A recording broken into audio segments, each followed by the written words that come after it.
از لب شیرین تو در عجب قندان بشکند. قائله آرد چنان که از دیده دندان بشکند.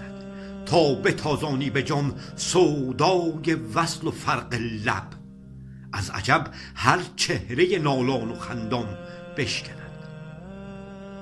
چون خمار چشم مستت کرده غوغا بر سرم، سر به سودایت چو بخت مستمندان بشکند. در مقابل با رخ و زلفت چنانم خیره ای، خیرگی دل را چو روی سالمندان بشکند.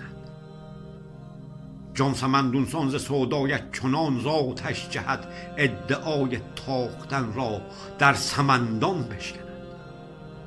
بسته ای جان را به زلف بسته بر عقل و دلم، تا خیال فهم از این خویشوندان بشکند.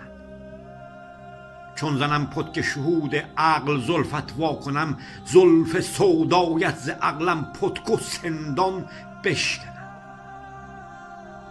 مسئلت دارم چنینم مرحمت داری به دل، آن سلوکی که از حضورش عقل رندان بشکند.